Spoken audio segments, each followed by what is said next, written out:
Apat na senador na ang pumirma sa isang draft resolution para ipanawagan sa Korte Suprema na i-reconsider ang desisyon nito sa reklamong impeachment kay VP Sara Duterte. Nasa frontline na balitang yan si Camille Samonte.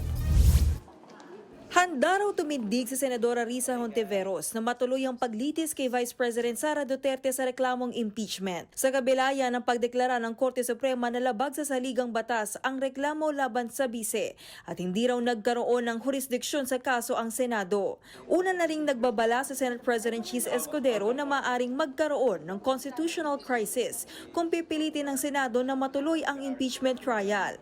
Pero sabi ni Hontiveros, titiyakin nilang hindi yan mangyayari. Wala namang may gustong magkaroon ng constitutional crisis ni political gridlock.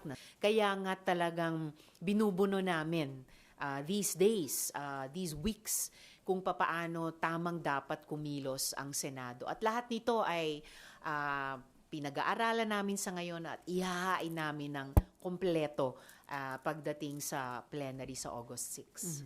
Sa ngayon, pumirma na si Hontiveros sa isang draft resolution ni Senator Kiko Pangilinan na nananawagan sa SC na i-reconsider ang kanilang desisyon sa impeachment case ni VP Sara.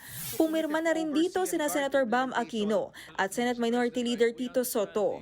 Binibigyan diin sa resolusyon ang mga pahayag ng mga dating mahistrado kontra sa desisyon ng Korte Suprema.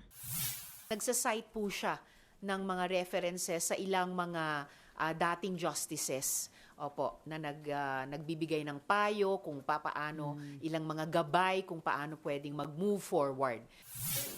Nirerespeto naman daw ng kasamahan ni Hontiveros at Soto sa minority na si Senator Mig Zubiri ang resolusyon. Pero nanindigan si Zubiri sa posisyon niyang dapat mag-comply na lang ang Senado sa desisyon ng SC.